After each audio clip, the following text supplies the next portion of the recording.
pessoal, sejam bem-vindos a mais um podcast aqui na Isto é Bem-Estar. Hoje estou com um fisioterapeuta que vai falar pra gente tudo sobre postura. Cara, esse cara é expert em postura. O Rodrigo Andrade, grande amigo, fisioterapeuta, doutorando na USP. Você tá fazendo doutorado no quê? Em escoliose, que é o tema postural aí que a gente vai falar um pouquinho. Ai, que legal. Obrigada pela presença. Muito obrigado. Terminando daqui a pouquinho vou defender, se Deus quiser. Vai defender? Bom, graças a Deus. Vai passar, né? Não, já tá tudo certinho. Toda a minha linha acadêmica foi em postura, então acho que é bem legal estar aqui, agradeço o convite, para que a gente possa realmente... Tem muitos mitos, né, com a população, com relação à postura, o que leva a dor, o que não leva, e esses mitos, na verdade, eles foram muito colocados na cabeça da população por conta de nós profissionais mesmos. Então a gente acreditava em muita coisa e a ciência foi desmistificando e foi quebrando vários tabus. E isso é importante porque daí a gente para de pensar em algumas coisas mais estáticas e começamos a pensar em coisas que realmente fazem diferença para aliviar as dores, porque acho que quem está em casa quer saber isso, né? Como que eu faço para aliviar minhas dores da coluna? Porque eu falo que o maior problema postural, um é com relação ao tempo, né? Uhum. Porque às vezes você hoje tem uma postura horrorosa, mas não tem nenhum problema, nenhuma dor. Mas vai passando o tempo e isso reflete diretamente na sua qualidade de vida. Perfeito, é verdade. O que acontece? A gente acreditou por muito tempo. E se você der um Google agora e colocar postura, o que causa... Vai aparecer um monte daqueles bonequinhos, postura certa. Como sentar. Como sentar, como dormir, como correr, qual é a sua pisada perfeita. E o que foi acontecendo com o decorrer do tempo, né? Na minha trajetória profissional, ela tem praticamente essa linha do tempo. Porque eu sou formado há quase 20 anos e eu fui...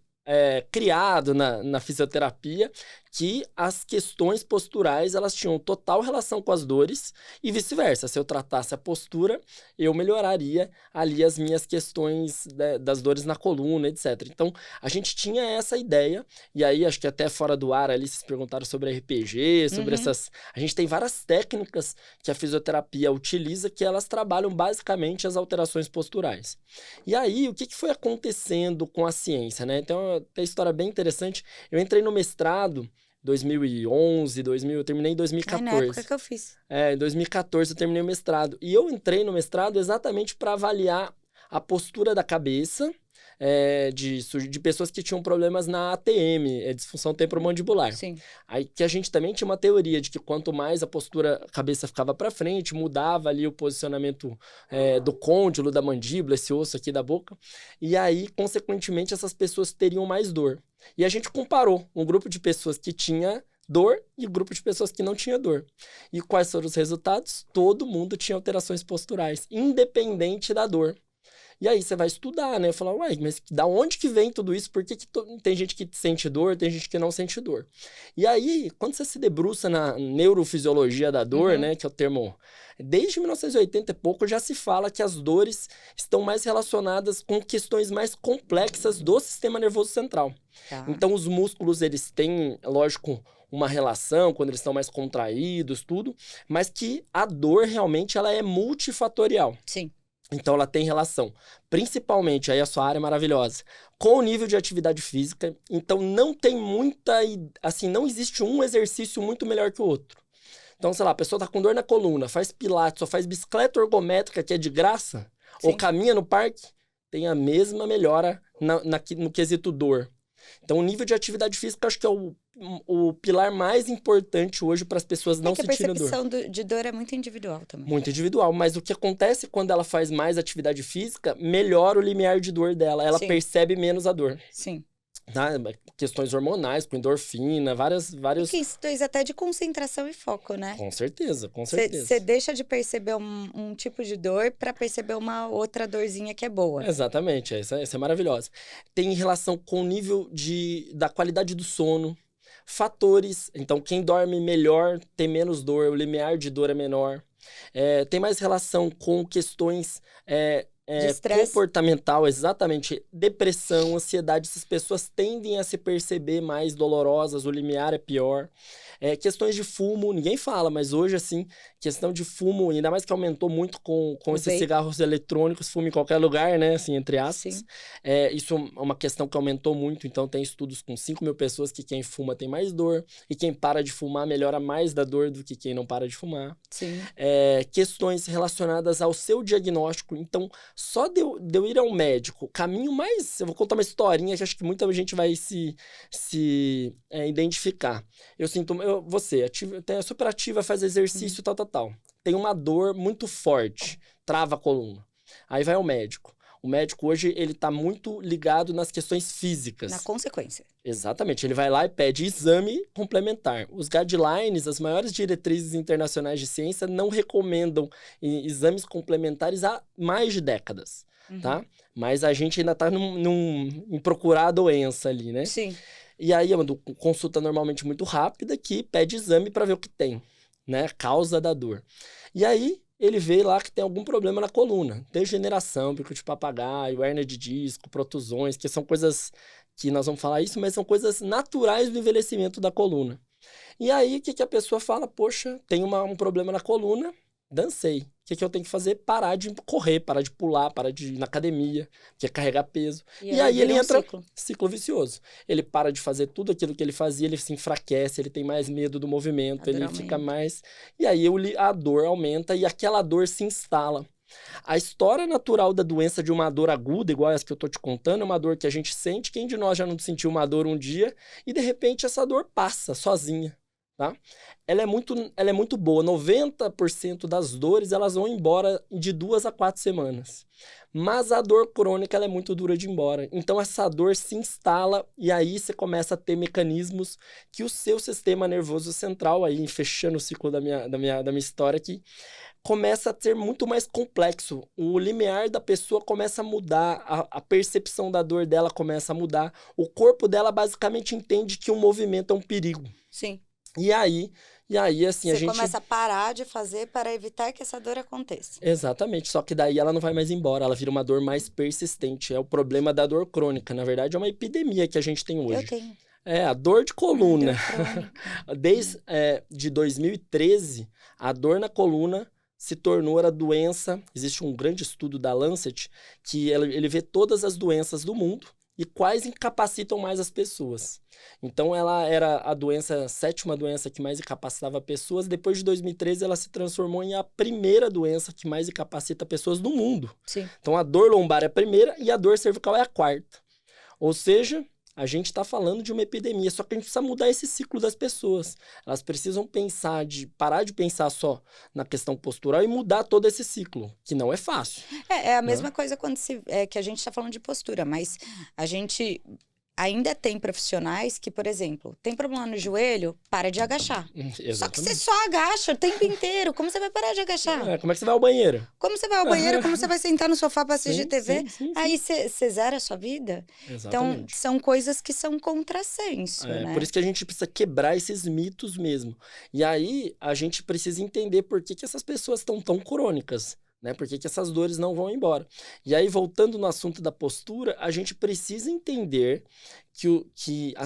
quando as questões posturais são realmente importantes, né? Mas, em maneira geral, não existe uma postura correta ali para as pessoas. Existe relação postura-dor. Em casos muito específicos. Então, dentro desse balão, vários balõezinhos das causas da dor que eu citei, atividade física, qualidade de sono, estresse, depressão, os exames, né? Que a pessoa descobre que tem um exame e ela para de fazer todo esse ciclo, medo do movimento. A questão muscular, a questão articular, a questão postural, ela seria um desses balõezinhos, tá? Então, sim, em alguns momentos a gente precisa entender, tá? A gente não vai excluir totalmente as questões físicas, elas também existem, mas a gente acredita que e a ciência tem mostrado que em alguns casos eu preciso intervir ali no movimento, na postura, e outros não. E outros isso pode mais me atrapalhar. Exemplo, essa 4ª maior causa de dor que temos, que é a cervical. A cervical, ela aumentou provavelmente por conta de celular. Não. Não, isso é um mito.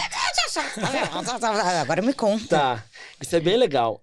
Esse termo chamado tech-snack. É isso. Eu sei por causa do meu papo.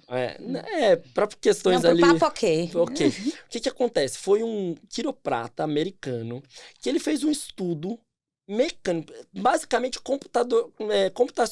Dorizado. Isso, computadorizado, perfeito. Que ele fez uma relação seguinte: quanto mais a minha cabeça ia para frente, aí eu tô nessa câmera que eu vou virar de lado. Quanto mais a minha cabeça ia para frente, ele viu os graus que isso ia fazendo.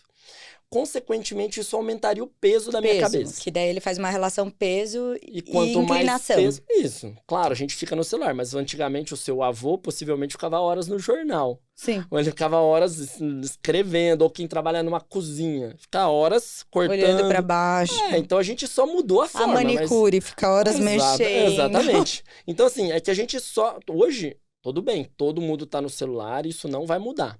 Mas o que foi acontecendo? Até um grupo de pesquisadores, meus amigos lá do Rio de Janeiro, eles têm diversas pesquisas nessa linha, tá? O que eles fizeram? Então, brasileiros, tá, gente? Olha que prestígio, quebrando esses mitos. Eles começaram a avaliar as pessoas, porque uma coisa é o computador. Até faz sentido, é uma lógica. Poxa, quanto mais a minha cabeça pesa, tal. Tem um estudo que mostra que a cervical e o disco podem eles podem suportar 277 quilos. Caraca. Tá? É surreal, é muita coisa. Até isso poder ter algum Você tem noção de quanto ele fala desse peso? Ele fala que aumenta acho que 6 ou 7 vezes o peso da cabeça quando você vai pra frente. Não chega nem próximo, não. Nunca. E aí o que eles viram? Eles começaram a fazer primeiro com pessoas saudáveis, 18 a 21 anos. Não encontraram relação entre o uso do celular, a posição, o tipo, se era iPad, se era celular, com dor. E aí, isso foi aparecendo estudo após estudo. Hoje a gente tem revisões sistemáticas que são compilados de estudos que mostram não encontrar essa relação. Então, quem tem dor e quem não tem dor, todo mundo está com o celular na mão. Todo mundo usa em várias posições. Sim. Então, eu volto a falar naquela frase. A gente precisa olhar para a dor de uma maneira mais de fora do problema. Porque o que é o comum do médico? O médico vai sentar aqui nessa cadeira e vai falar que ele vê. Poxa, todo dia eu vejo alguém que está com dor no pescoço. Só que o médico só trata a dor no pescoço. Ele não trata quem não tem dor no pescoço, que também está com celular. Sim. Esse que é o grande ponto. A gente fica enviesado dentro do nosso consultório. E o pesquisador está de fora. Então, é muito importante isso que a gente chama de prática baseada em evidência. É o pesquisador olhar pessoas como um todo, a população, entender... que ele faz grupo controle. Exatamente. Quem tem dor, quem não tem dor, igual eu fiz lá no meu trabalho. E aí, a gente começa a entender que isso não é tão importante do jeito que a gente tem. Do jeito que a gente observa. E aí, assim, você vai falar assim, mas olha, os meus filhos ficam mais no celular. É verdade. Hoje, as crianças, são um estudo agora também muito grande brasileiro, vendo a prevalência da dor em crianças e adolescentes. Eles têm 30% de dores musculoesqueléticas na população brasileira. É muito alto. Os seus filhos pequenos com dor persistente. Então, é um problema de saúde pública, é um problema que a gente precisa estar atento. Mas a gente tem que colocar a causa nos lugares certos. Então, quem está aqui nos ouvindo, que leva seu filho no final de semana no parque para fazer exercício? Né? Então, assim, quanto que os seus tanto filhos... que há uma correlação muito grande disso com a quantidade de adolescentes que são sedentários, Exatamente. que são inativos, que é absurdo a quantidade. Hoje os adolescentes, eles são 27% mais fracos do que nós éramos há 20 anos atrás. Porque a sua infância, daí você vai falar assim, mas olha, eu podia brincar na rua, lá na sua cidade pequena, eu também sou de cidade pequena. A gente podia brincar na rua, podia subir em árvore, e o meu filho não pode mais. É verdade. Então, assim, é verdade que hoje tem mais insegurança, hoje eles não brincam na rua, hoje eles não... os exercícios são mais fechadinhos, né? Coloca uma criança pra fazer pilates. Eu adoro pilates, mas eu não acho que é o lugar mais interessante para uma criança que está se desenvolvendo. Não é. Né? Ela precisa de movimento. Claro, equilíbrio, pular, correr, né? Fazer... Antes você subia na árvore, vamos pensar. Como que você subia na árvore? Do jeito que dava. Não tinha regra. Cada um subia de um jeito. E tá tudo bem. Você ia brincar de pega-pega, não tinha regra. Não tinha regra. Então, você trabalhava vários estímulos. Pular, né? Que isso é importante para os ossos, estímulos de equilíbrio, estímulos que a gente chama de controle motor, então são todas as percepções do corpo sendo trabalhadas. Então a gente precisa entender que as crianças de hoje em dia, a gente precisa de uma atenção para elas, mas não botar a culpa no celular. Porque é mais fácil eu, como pai, falar assim, meu filho é sedentário por culpa do celular. Não é por minha culpa que eu não levo ele na natação. Sim. Não é por minha culpa que eu não levo ele no parque no final de semana para brincar. Porque se você coloca uma criança para brincar no parque, ele vai correr o dia inteirinho. Porque o celular e o celular e o iPad viraram as melhores babás, né? Exatamente. Olha lá. Você vê como que é mais fácil botar a culpa neles? Eles Viraram cuidam as melhores delas. babás. Então, eu acho que tem essa correlação. E eu, sendo uma pessoa que eu tenho dor crônica, e eu já passei por milhares de profissionais. Não, eu nem sei quantos profissionais eu já passei para... Eu percebo que é muito difícil você estabelecer uma relação de percepção de dor que a outra pessoa entenda. Certo. Então, entenda a intensidade da sua dor, que às vezes para você é muito pequena e para mim é muito grande. Então, tem essa relação de intensidade de dor, que às vezes a pessoa ela pode ter uma dor na cervical, mas para ela é irrelevante. Claro. E pra mim é muito forte. Sim, e começa a incapacitar mesmo do dia a dia, né? Sim, que foi o que você falou. O limiar de dor, ele é muito evidente em certas pessoas. E acredito que tem essa questão desse olhar, talvez, que falta um olhar para entender qual é a sua percepção de dor. Exatamente. O quanto isso está impactando na sua vida. O quanto você se queixa dessa dor. Porque você se torna uma pessoa com uma dor postural, com uma questão postural, um tipo de dor, ela se torna aquela pessoa queixosa. Sim. Que fica o tempo inteiro, que dor nas costas. Que dor nas costas. Como você, como profissional, você percebe que você consegue identificar esse limiar de dor e essa percepção? Tá, e eu concordo que ela é extremamente individual. E aí, você tem que começar existem questionários que a gente utiliza que nos ajudam, mas assim, a gente usa muito a escala visual analógica, 0 a 10, 0 a 10, dói? quanto dói. Mas também eu gosto bastante de usar um questionário que, assim, você chega para mim lá no meu consultório, eu falo... Paula, me fala 3 atividades físicas ou atividades do seu dia a dia que você gostaria de fazer, que está te incapacitando. Sim. E aí pensa em você, 100%, quando você não sentia dor e quanto você hoje está capaz de fazer. Então você fala assim, poxa, mas eu fico sentada muitas horas para gravar aqui o podcast, e aí a partir de 1 hora, eu fico lá 40% bem. O resto, antes eu era 100, hoje eu sou 40%. E aí você faz um nível de tratamento no qual essa sua própria percepção tem que melhorar. Então, olha, você precisa melhorar a resistência dos seus músculos, precisa melhorar o padrão do movimento. Então, vamos entender o que te acontece, qual é a funcionalidade, e a fisioterapia mais moderna vai trabalhar especificamente isso. Então, você entende que é você com você mesmo? Sim. E a gente vai chegar no objetivo final, que é melhorar a sua funcionalidade, que é melhorar a sua qualidade de vida. Então, é uma visão um pouco diferente mesmo. Não é falando, você vai tirar o celular ou vai reduzir o uso de celular para melhorar essa dor. Pelo contrário. E sim, não. Nós fortaleceremos isso. Sim. Eu vou melhorar... as suas capacidades físicas para você suportar. Para você usar o celular. Correr, por exemplo. Mas eu quero voltar a correr. Toda vez que eu corro, eu sinto dor. Então, como a gente pode melhorar suas capacidades físicas para você voltar a fazer aquilo? Porque o que é mais fácil para o profissional da saúde? Para de correr. Faz natação, que não tem impacto.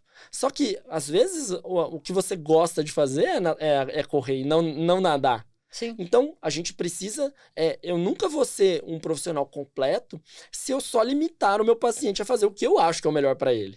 E não o que é melhor de fato. Porque se você está correndo e você realmente gosta, imagina o quanto de hormônios de prazer isso vai gerar. Ou como isso vai mudar no seu bem-estar do seu dia a dia. Sim. Então, é nisso que a gente tem que pensar, em fazer atividades que sejam prazerosas. Então, qual é a melhor atividade física? Aquela que você goste.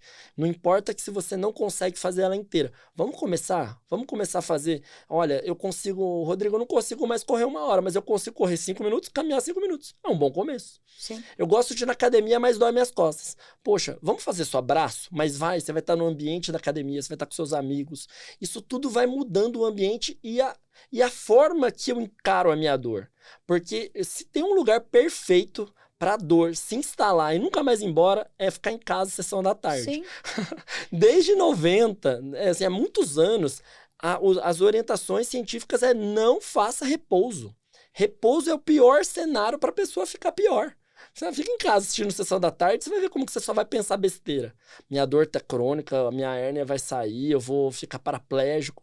São Você coisas... vai dar mais atenção à dor. Perfeito. E vai intensificar essa dor. E traz aquilo, o profissional que vai tirando as coisas que a pessoa gosta, vai entrando naquele quadro totalmente oposto que você acabou de dizer. A pessoa vai ficar mais deprimida, a pessoa vai dormir pior. Exatamente. E tudo isso contribui para piorar a dor. Exatamente.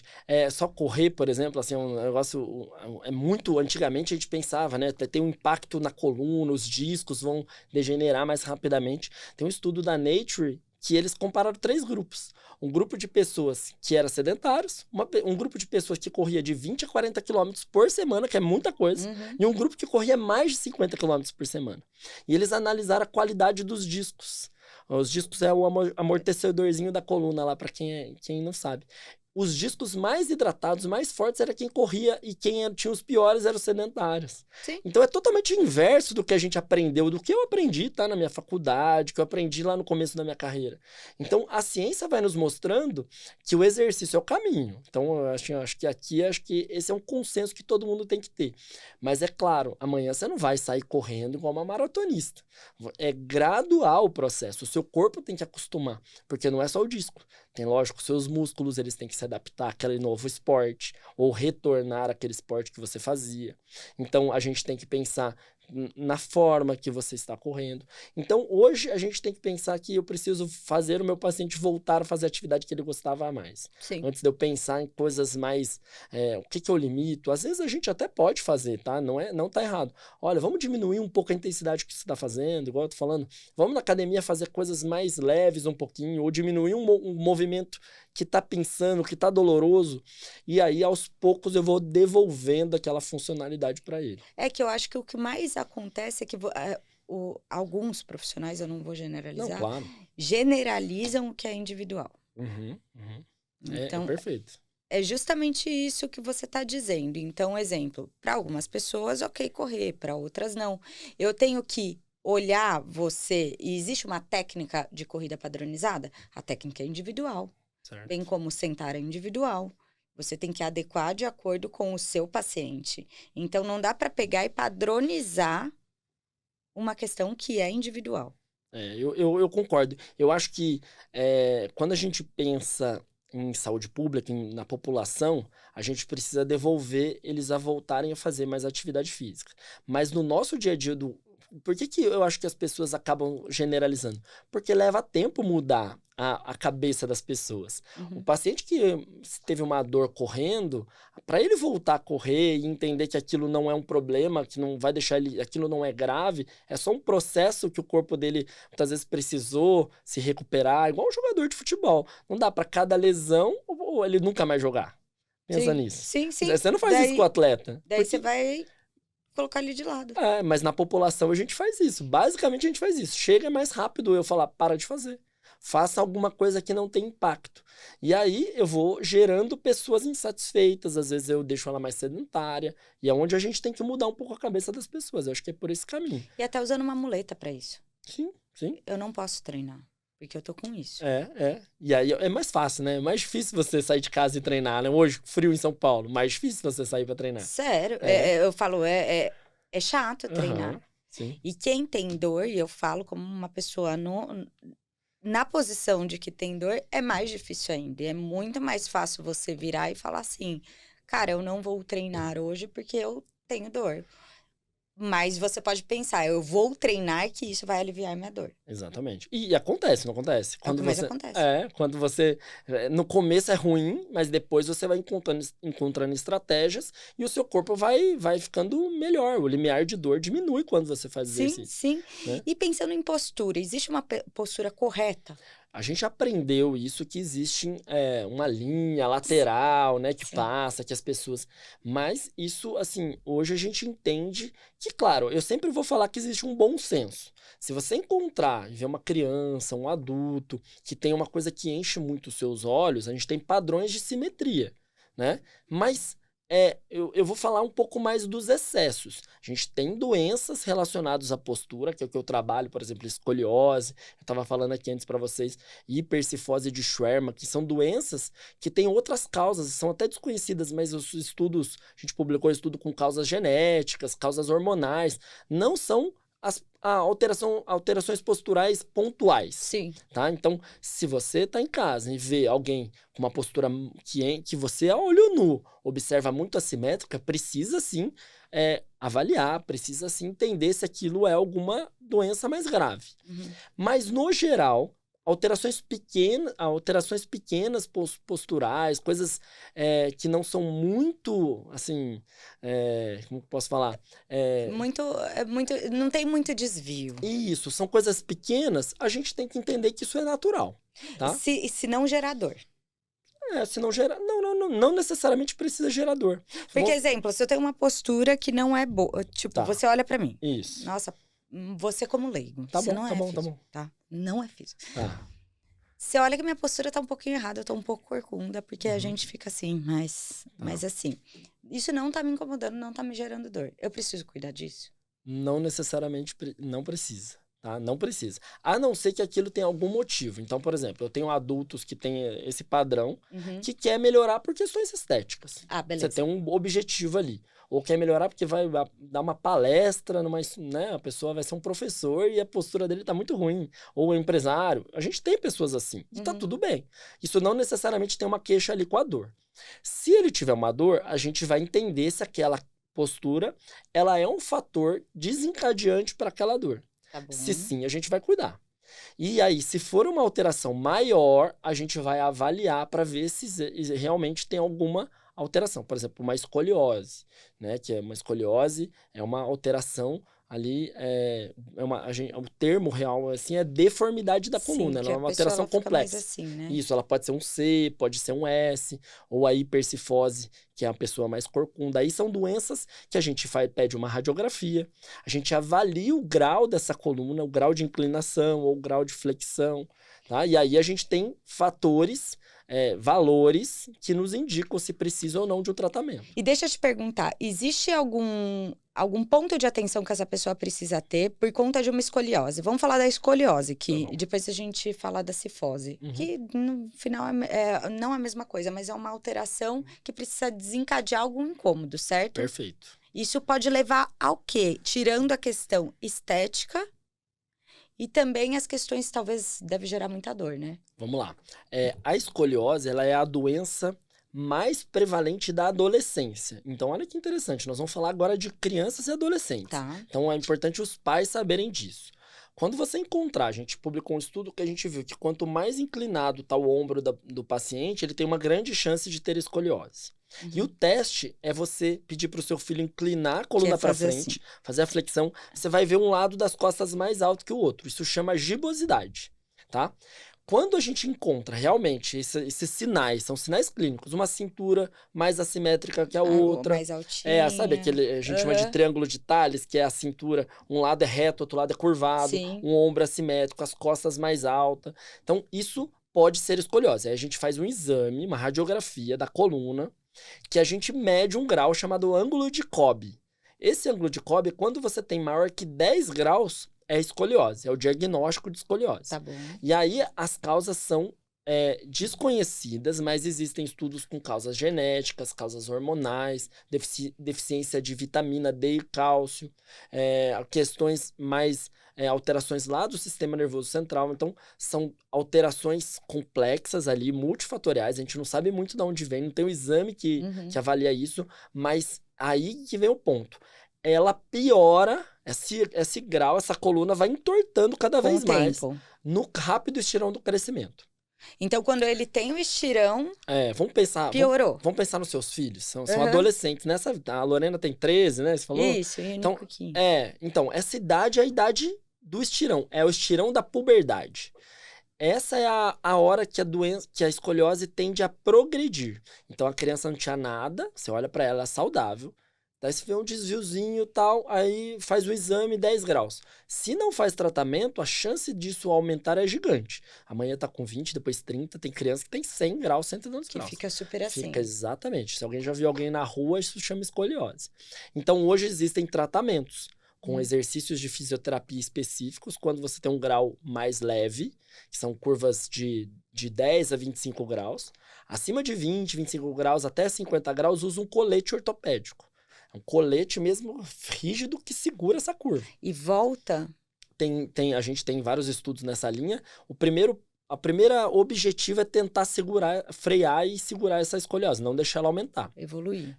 Mas tem muitos casos de pacientes que sim, você diminui o grau. É possível. Tá? E acima de 50 graus, por isso que tem que tratar com tratamento conservador na hora certa, porque o tratamento é cirúrgico. Cirúrgico você coloca pinos, parafusos, haste na coluna para ela ficar fixa, rígida. Tá? Então, uma cirurgia grande de coluna. E pode acontecer alguma coisa grave. Pode. Tipo, parar de andar, por exemplo. Pode. Então, na cirurgia, você pode ter risco. Claro que hoje a cirurgia com tem médicos excelentes. Mas é uma cirurgia grande, de risco. Grande, uma cirurgia na coluna toda. Então, o risco é pequeno, lógico, porque um médico está bem preparado, ele estuda para isso. Mas, sim, tem esse risco. Então, o tratamento conservador Se você pode evitar... Ótimo. Perfeito. O só de usar o colete evita em 75% dos casos que essa escoliose aumenta. E se essa pessoa ela continua e não faz a cirurgia, não faz nada, o que acontece? Então, a escoliose pode aumentar, e aí sim, você pode ter comprometimentos respiratórios, porque o pulmão, imagina um lado que vai entortando, um lado fica fechadinho. Então, vai apertando. Comprometimentos respiratórios, mais dor. Esses casos, sim, podem levar mais dor. Problema de locomoção. Vai ter alterações estéticas, a gente chama de deformidade mesmo, né? Alterações muito físicas ali. A coluna vai ficando totalmente deformada, então... E se a pessoa ela faz no momento certo... As chances são enormes. Mas ela nem parece que teve uma escoliose, ou parece? Não, assim, em muitos casos, se você trata na hora certa, nem parece. O tratamento com exercício específico, a questão estética melhora muito. Tá? Então, sim, tratar na hora certa é fundamental. E como que é a relação dessas crianças nessa fase do estirão com o exercício físico? Então, é super difícil, né? Exatamente. Então, a gente precisa de uma conscientização dos pais, uma conscientização do paciente. Então, a consulta, assim, demora 2 horas para que entenda que, assim, por mais que nasceu totalmente saudável, que é isso que é o mais louco. Imagina, você olha para sua filha, não tem nada. Amanhã ela tem que fazer um tratamento que o exercício é todo dia. Usar um colete por 23 horas, 22 horas, ou seja, o dia todo. Então, não é fácil, claro que não é fácil. Não é. Mas a gente ainda mais a criança que tem essa questão estética, que tá, tipo... Exatamente. Tem vergonha e tudo mais. Por isso que os coletes hoje, antigamente, usavam um colete chamado Milwaukee, que vinha até o pescoço. Hoje, a gente meio que aboliu esse colete. Tá? Hoje tem coletes discretos, utilizamos a tecnologia internacional. Então, você faz um colete totalmente moldado no corpo, com scanner, com alta tecnologia, para não aparecer na roupa. E aí, a adesão é maior. Né? Você consegue fazer, mas você precisa ter uma conscientização do paciente, explicar, imagina, tem que explicar para sua filha que para ela é fundamental, senão operar é o único caminho. Sim. Né? Então, assim, esse é o ponto que a gente trabalha hoje. Às vezes precisa de ajuda psicológica, né? Então, é uma equipe multiprofissional, todo mundo envolvido ajuda. E dá para você... Eu preciso estar atenta, é claro que tem a questão do profissional, mas existe algum sinal que os pais, eles podem ver antes até... para procurar, porque às vezes a criança ela pode estar 100% na postura, mas é uma avaliação clínica que vai detectar. A gente, assim, o mês de junho é o mês de conscientização, o mês internacional de conscientização da escoliose. Existe um mês mundial, um mês mundial, igual tem junho verde, igual tem os outros meses, né, de outras doenças. Então, sim, eu acho que o ponto principal são os pais observar os seus filhos. É bem difícil porque as meninas numa fase da puberdade, então elas têm o cabelão comprido, você não fica olhando muito pra postura. E é difícil você olhar. Você vê numa praia, você vê numa piscina. E as meninas, às vezes, elas corrigem a postura. Então, o teste é olhar a sua filha ou o seu filho de costas, ver se você observa alguma assimetria, e esse teste que é levar a mão ao chão, o pai de costas, ver se tem um lado mais alto da coluna. Chama a gibosidade, chama teste de Adams, ver se você encontra essa gibosidade. Então, o diagnóstico precoce, a gente fez um trabalho que a gente avaliou 2.562 adolescentes da rede pública. Foi um doutorado da USP que eu participei. Quando o profissional da saúde, a gente ia até as escolas e fazia esse teste com um aparelhinho chamado escoliômetro para ajudar a diagnosticar. Quando você faz o teste, a gente encontrou curvas médias pequenas, de 20 graus. E aí não tem nem que usar o colete. O tratamento é só fisioterapia. Então, é o melhor dos cenários. Mas hoje no Brasil, né, em vários países mais desenvolvidos, existe uma campanha nacional. Então, como a gente não tem no Brasil nenhuma campanha de prevenção, a gente tem que ir aqui, ó, tá aqui, não, isto E é... qual o percentual da população? De 2 a 3% da população, mas quando você fala, 2% é pouco. 2 ou 3% da população, mas quando você coloca em número, são 3 milhões de pessoas. E o mais importante é que, quando não tratado, ela piora muito. Então, só para você ter uma noção, assim, a fila de cirurgia pode levar 5 anos no SUS, então é muita coisa. Sim. Então, isso são dados antes da pandemia. Né? E isso você está falando de população geral. População geral. Crianças, adolescentes e adultos também. Adultos também. O ponto mais importante do tratamento é durante a fase de crescimento, que é onde ela piora mais. Porque o que acontece? Se aquela escoliose ela ficar num limiar pequeno, quando você fecha o seu crescimento ósseo, a chance dessa escoliose evoluir é muito pequena na vida adulta. Agora, e o contrário também é verdadeiro. É verdadeiro. Quando eu tenho um grau maior e já sou adulto, essa escoliose pode continuar aumentando na vida adulta. Sim. E aí eu vou perdendo minha qualidade de vida, e aí eu posso ser... Isso a gente se preocupa muito, tanto na escoliose quanto na hipercifose, que é o que a gente estava falando, principalmente nos idosos. Porque imagina, quando eu sou mais velho, o que acontece com o meu osso? O meu osso vai ficando mais fraco, e aí a chance disso piorar é muito maior. Sim. E se você compara, então, a escoliose com a cifose, porque para mim, na minha cabeça, eu não sei se eu tô errada, o percentual de cifose era muito maior. É maior. Maior. Então não tô errada. Tá certo. A hipercifose é mais ou menos de 4 a 8% da população. Mas a escoliose, ela é mais grave?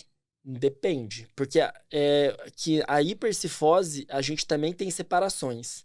É como se fosse falar assim, ó, a escoliose pequenininha é só um desvio e não é nada, e uma escoliose aí que pode piorar, essa idiopática, que é o que pode piorar, ela é mais grave, vamos falar assim, entre essas.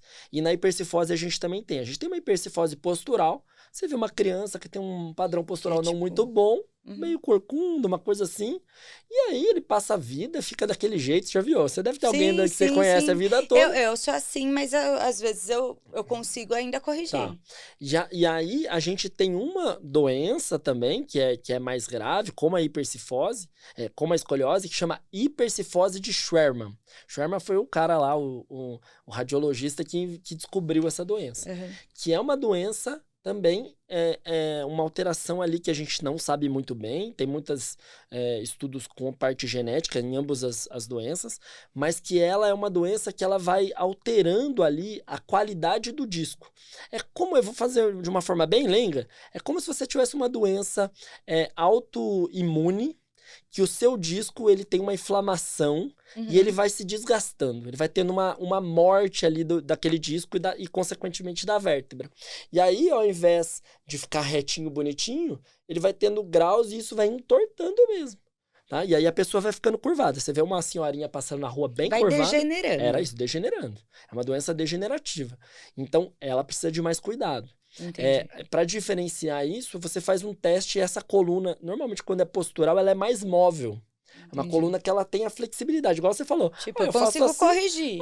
É só alteração postural. Então, com exercício... Essas pessoas não conseguem. Essas pessoas precisam de tratamento. Fica rígido. Precisa de um tratamento específico também. Eu percebo que pessoas muito altas, muito altas, quando elas envelhecem, elas ficam elas ficam mais acentuadas nessa cifose. Eu acho que a altura é muito por conta da ergonomia da vida mesmo, né? Sei lá, tem um primo de 2 metros de altura. Ele escovar o dente é pior. Sim, que ele Como é que a louça, a pia na casa dele era super alta para ele poder lavar a louça. Então, assim, eu acho que essas pessoas, elas têm um problema postural ali de ergonomia da vida. Entendi. Mas não tem uma relação direta com essa doença, né? Então, ela pode acontecer com qualquer pessoa. Sim. E aí ela precisa de cuidado. Também tem colete, o tratamento é mais ou menos isso. O percentual dessa é maior ou da cifose é maior? Da hipercifose de 4 a 8%. Meu Deus. É maior, é maior. Mas essa hipercifose, você disse que tem essa causa Uhum. como chama? Genética. Mas como chama o... É como se fosse uma doença autoimune Não, ali. como é vamos que lá. chama o Ah, doutor? Schwerman. Schwerman. É um nome difícil mesmo. Né? Isso, Schwerman. Uhum. E tem a hipercifose normal. Uma postural, vamos falar assim. Essa postural, ela é desencadeada pelo quê? Aí é fraqueza muscular mesmo. Ou é por conta de ergonomia e por conta de... talvez até dessas questões de mexer no computador, Sim, celular, sim, pode sim. ser? Pode ser. Então, assim, a gente vai falar que pode até ter uma causa também genética, né? Mas que elas não são muito graves, tá? Elas, assim, com exercício físico, musculação, um trabalho postural, pode ajudar esse paciente. Um pilates bem feito, tá? Então, não é um problema que a gente deveria ficar, assim, se preocupar a ponto de ter que falar, você tem que fazer um tratamento. E aí eu acho que é mais individual. Poxa, olha, eu fico assim, isso é ruim pra mim, eu quero melhorar minha postura. Beleza, vamos fazer um trabalho. Pode ser até com um profissional de educação física, não necessariamente precisa ser com fisioterapeuta. Tá? Então... E dependendo do exercício que você faz na sua infância, isso pode contribuir até para pessoas que têm questões genéticas. Certo. Porque eu percebo que se você pega uma bailarina, a bailarina, ela tem uma postura super ok. Perfeito. Para ela ter uma escoliose e uma cifose, é uma relação muito menor, assim, tipo, para ela desenvolver uma escoliose e cifose? Não saberia te falar se isso poderia ajudar, porque a atividade física, em geral, ela não previne uma doença genética. Sim, tá? sim. A gente até encontra... Mas previne talvez o agravamento. O agravamento.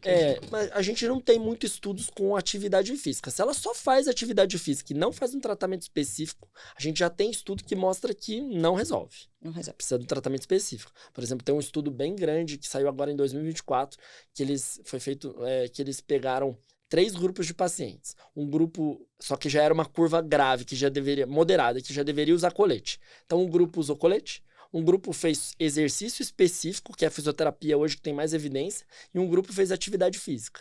O colete foi superior. Então, nessa fase, precisa usar colete. Talvez, numa curva mais leve ali, os exercícios façam bastante diferença. É que a bailarina é muito curioso, porque a prevalência da escoliose são 4 meninas para cada menino. 4 meninas pra cada menino. Então, assim, na adolescência, vamos fazer comigo. Quem que tá na adolescência? 4 meninas para cada menino. E elas têm um baixo tecido adiposo, elas são mais magrinhas, mais longilíneas. Ou seja, menina na adolescência, magrinha, tá onde? No balé. Sim. Então, é um lugar que a gente encontra as pessoas. Então, não necessariamente... Previne. É verdade. Louco, né? Louco. E pensando, você trouxe a questão dos mitos, eu queria que você me falasse sobre os mitos que a gente mais ouve. Que mito você ouve muito pensando em postura? A gente falou do celular, eu acho que é o primeiro hoje em dia, moderno, que a gente já quebrou. A posição de sentar, ergonomia. Existe? Não existe. Hoje, os guidelines de dor recomendam que o mais importante para quem trabalha sentado é trocar de posição a cada 40 minutos, 1 hora. Então, mais importante do que você ter aqui, você tá virada pra mim, a gente não tá totalmente certinho, você vai ficar aqui várias horas. Mais importante do que a sua cadeira ser perfeita, o microfone tá na altura perfeita, é você, quando acabar o podcast, levantar e tomar uma água, se movimentar. Então, a pessoa que tem que trabalhar várias horas sentadas, colocar uma água longe, ir ao banheiro várias vezes, tomar um café e movimentar é mais importante do que eu colocar uma posição perfeita. Sim. Claro, se eu tenho uma predisposição a ficar numa determinada posição, que aquilo já é já me desperta aquela dor, já é um despertador da dor, né? Ele já é um preditivo, claro, ele é um importante organizar. Né? Se eu ficar várias horas numa posição totalmente errada, dói meu pescoço. E às vezes você fala, nossa, tá doendo. Então muda. Muda. Ou arruma. Já que isso é importante pra você, quer colocar uma tela maior. É que tem a galera que hoje coloca tem um adaptador, não sei, de computador. Se aquilo pra ele faz diferença, funciona. Maravilhoso. Maravilhoso. Mas o que é o mais importante? Sair da posição a cada 40 minutos. 20, tem estudo que fala entre 20 a 40 minutos. Eu acho que entre 40 minutos e 1 hora, a cada hora você pensar em levantar. É igual o aplicativo de tomar água. Se no começo é importante você colocar um despertador, coloque. Coloca o despertador para lembrar. Então, celular, Não. esquece. Sentado. Sentar, esquece. Posição de dormir. Esse é um Existe? mito. Não existe. Ai, não, você não vai... Eu vou quebrar todos os... Aquele dormir que você dorme com o travesseiro de corpo de Então, lado. olha só, a gente tem estudos que falam que o colchão, ele precisa, se a gente colocar uma densidade de 0 a 10, ou seja, 0 é macio pra caramba e 10 é duro pra caramba. Antigamente usava com uma madeira dentro, já viu? Sim, lembro. O meio termo é o melhor. Pode Tá bom. ser que você prefira um pouquinho mais firme, outra Ou um pessoa pouquinho prefira um mais pouquinho mais molinho. Aí isso é individual. Mas tem que estar no meio termo. Uhum. Não pode ser nem o duro demais, nem o mole demais. Com relação à posição de dormir, ninguém fica 8 horas. O Não ideal fica. não fica na mesma posição. Então, assim, é algo que eu vou... Na verdade, eu faço até um rebote. Olha que ruim. Se eu falar pra você assim, Paola, você tem que ter o travesseiro desse jeito que eu acho que é bom pra você. Uhum. Você tem que colocar um travesseiro no meio dessas pernas, assim, pra dormir, pra você ficar Aquele de travesseiro lado. de corpo. Na posição que eu acho que é bom pra você. Você vai ficar 2, 3, 4, 5, 10 noites dormindo mal, porque você vai ficar com aquilo na cabeça. E o que a gente sabe hoje? E eu sinto dor se eu fico na mesma lógico. posição. Não, quem que não fica? Fica várias horas na mesma posição. É só fazer uma analogia, quem fica no hospital e não pode se movimentar. Pronto, fica todo dolorido. Fica Então, atrofiada. o que a gente sabe? Que o mais importante é ter uma qualidade do sono, tá? Tem horas para dormir, então mais de 7, 8 horas. Então, tudo que aqui a gente já sabe, higiene do sono, evitar o celular, deixar o quarto mais frio, um lugar mais aconchegante, tudo isso pode sim te ajudar a ter uma qualidade de sono. Tem um estudo com 60 mil pessoas que mostra que dormir bem, e aí não depende do colchão, não depende da posição, dormir bem mexe no limiar da dor, diminui os marcadores Que inflamatórios. entra naquele ciclo. Entra no Que ciclo. você disse. Exatamente. E o mais importante de tudo é, se você foca em sempre dormir bem, você vai dormir da posição que te deixa mais Te deixa confortável. Claro. E pronto. É comum você ir para um hotel, usar um travesseiro lá que era totalmente diferente do seu e você ficar com mais dor. E tá tudo bem. Aí você tem que ou leva o seu travesseiro, porque você mudou aquilo que o seu corpo estava acostumado. Sim. Então, mas não é, você entende que não é a posição, não é, então assim, isso é muito individual. Sim. Se para você faz bem dormir com 2 travesseiros, durma com 2 travesseiros. Ótimo. Beleza. Tá? Eu durmo sem travesseiro. Perfeito. Isso é bom para você. E que mais? Vamos pensar. Qualidade. Os O maiores celular, sentar, sono. Tem um que é muito legal para as crianças, um mito enorme, que agora nós estamos em junho, não é tanto. Mas no começo do ano, você vai encontrar 1 milhão de reportagens falando que o peso da mochila é o que ela o peso lá. da mochila. Eu já briguei tanto por isso. Já? Então, vamos quebrar esses mitos. Estudos também de pesquisadores brasileiros, tá? Tem um estudo, ela tá na Austrália, ela chama Thier, ela que fez uma revisão sistemática que compilou 72 mil estudantes, tá? Olha só, um dado de 72 mil pessoas. Não, é isso. certeiro. Isso. Não O que tem eles como. viram? Que não existe peso ideal, isso não tem uma relação com dor. Design, então 2 alças, 1 alça, quem usava rodinha, até a mãe manda o filho usar rodinha, tá? Sim. Então, isso não tem nenhuma relação com dor. Tá? Não tem nenhuma relação com dor. E aí a gente já tem outros estudos, tem um estudo bem interessante, que eles acompanharam, a gente chama de estudo longitudinal. Eles acompanharam nada mais, nada menos que 1 milhão de pessoas, tá? Só 1 milhão de pessoas. Gente, durante a caramba. vida, tá? E 40 anos. E aí o que eles viram? Que quem tinha mais dor, mais incapacidade na vida adulta, eram aquelas pessoas que eram mais fracas na infância.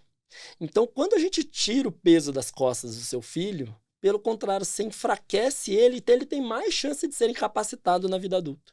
Então, o que a gente deveria fazer? Estimular o exercício, estimular carregar um pouco de peso. Claro que existe uma relação. Você pode, amanhã, pedir para o seu filho carregar todos os livros da escola. É isso que é importante. A gente tá aqui. Bom senso. Claro, bom senso. Eu sempre vou falar isso. Mas tirar não é a melhor escolha. Tá? Ser gradual é a melhor escolha. Também tem um mito com relação à porcentagem, que tinha que ser 10, 20% do peso corporal. Isso também já tem estudos que mostram que não existe uma relação.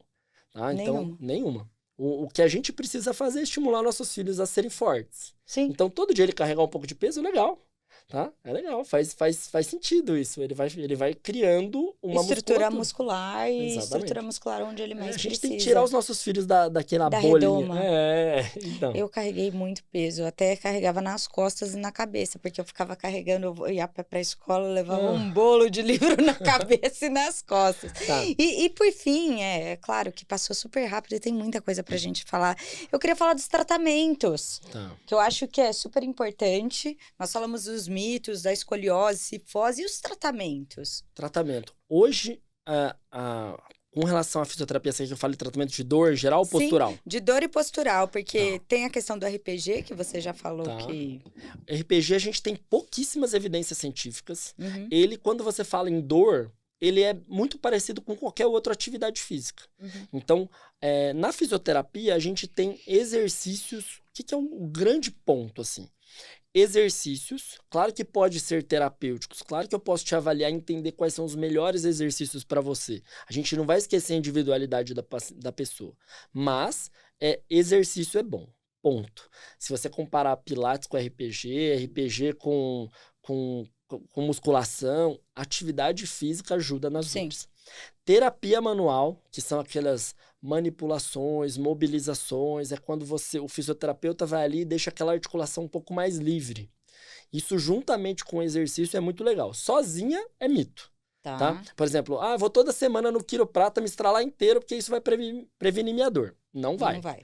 Tem que ser acompanhado com exercício. Existem técnicas, né? Osteopatia, quiropraxia, terapia manual, que são ótimos analgésicos ali para aliviar, para te ajudar no movimento. Isso, e aí te ajudar no movimento. Sim. Então ele trabalharia dessa maneira. E uma coisa que é o mais, assim, que hoje em dia são esses três, esse pilar, que chama educação em dor. Que é um pouco de tudo isso que a gente está falando aqui. Uhum. Fazer o paciente a voltar a se movimentar, quebrar os mitos com relação ao diagnóstico. Então, eu tenho uma hérnia de disco. Poxa, assim, a porcentagem das hérnias de disco que são graves, elas são 5%. 95% o tratamento é conservador. Uhum. É só quando realmente o sinal clínico tem a ver com aquele exame. O que eu quero dizer com isso? Eu tenho um problema que aparece no exame, uma ressonância magnética, e eu tenho a sintomatologia daquele problema. Ou seja, eu tenho irradiação para a perna, eu sinto formigar meu pé, eu tenho perdas miccionais, tá? Então isso eu tenho que ficar atento. Sim, sim. No 95% dessas doenças incapacitantes, essas dores incapacitantes, a gente chama de dor inespecífica. É multifatorial. Sim. Tá? Só 5% elas são específicas. E aí sim, muitas vezes é cirúrgico mesmo. Eu preciso avaliar e entender com relação a isso.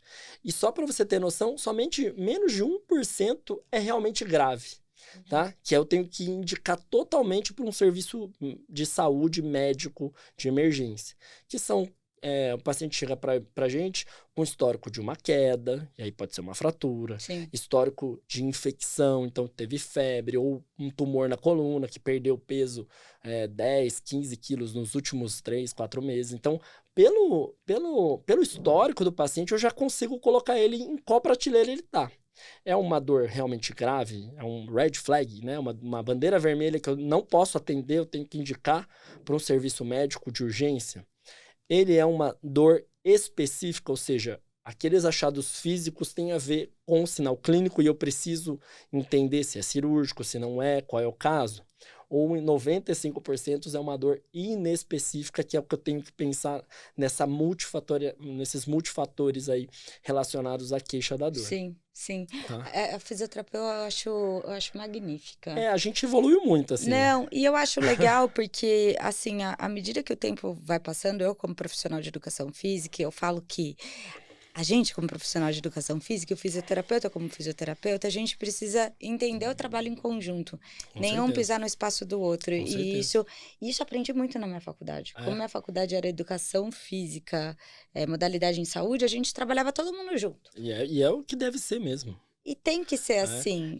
Tem casos que a gente vai precisar de um médico junto, porque, por exemplo, as dores crônicas mais intensas, de muitos anos, tudo, às vezes tem que entrar com anti-inflamatórios, Terapeuta com ocupacional. opioides, tem que entrar com antidepressivos. Então, uma equipe multiprofissional é o que vai ajudar esse paciente mais com essa dor mais crônica. Sim, sim. Hã? E com certeza a terapia ocupacional, a psicologia, Com trabalhar certeza. a parte do entendimento dessa dor, desse Perfeito. processo. Então, a parte da saúde, ela é magnífica, principalmente quando diz respeito à dor. A dor que é uma percepção tão subjetiva, que eu falo que é tão difícil as pessoas entenderem sua dor. Eu concordo, mas a gente precisa mudar em termos de população. Sim. Tem uma coisa muito legal. Tem um grupo uma pesquisa que eles fizeram na Escócia, no Reino Unido e mais alguns países, que há mais de 10 anos eles têm somente um objetivo de informação.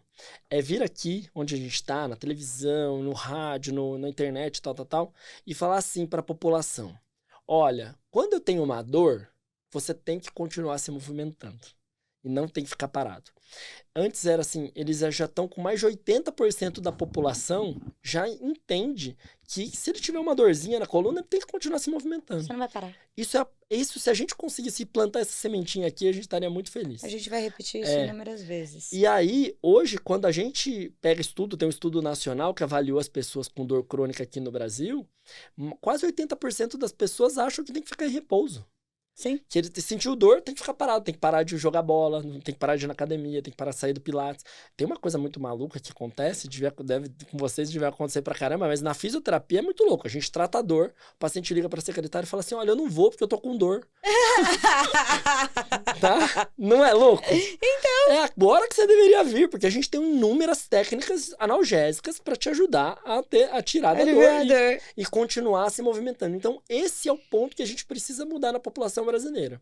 Se a gente sai desse ciclo vicioso do sedentarismo, é difícil, tá? Claro que não é fácil. Sim. Né? Eu falei lá do fumar. O cara não para de fumar por causa do câncer. Ele vai parar para aliviar a dor nas costas. Nem é mais a pau. difícil. Não vai. Né? Então, a gente precisa mudar a consciência. E aí, isso cabe a nós, pais. Cabe a nós dar exemplo, né? Nós, profissionais da saúde, temos que dar exemplo. Sim. É que a pessoa, ela só resolve mudar quando, de fato, aperta o calo dela. De forma que ela não consiga, ela não tem outra saída. Mas eu acho que ela não tem a ideia do poder que o exercício faz. Não tem. Não tem. Se a gente quer uma bala de prata, né? A famosa, uma coisa que vai resolver 90% dos problemas é nível de atividade física. Não tem. Mas, Rodrigo, foi muito legal. Você vai ter que vir mais vezes para falar sobre esse assunto. Estou à disposição. Muito, muito boa essa conscientização. E para lembrar que junho é o mês da conscientização da escoliose. Da escoliose. Todos os pais ali olhando para os seus filhos. Ficarem atentos. E passe suas redes sociais, onde o pessoal pode te encontrar. Super fácil. Olha para cá, fale com eles. O nosso instituto chama Escoliose Brasil, então @Escoliose Brasil, tem todas as redes sociais, Instagram, Facebook, TikTok, tem todas as redes sociais. E o meu pessoal, profissional, um pouco de tudo, Rodrigo Andrade Fisioterapia. Muito obrigada, Rodrigo. Obrigado a você. E obrigada pelo serviço que você faz para a população. A gente tá na luta. Conscientizando sobre a escoliose. E eu quero falar para vocês, se aparecer alguém com dor, o que a pessoa tem que falar? Continue se movimentando. Perfeito. Não fique em casa. Esse é o lema. É o lema agora de todo mundo. E se você gostou do podcast, compartilhe com um amigo que tem alguma questão postural, com esses mitos que ele trouxe aqui dessas questões posturais, super importante para conscientizar todo mundo.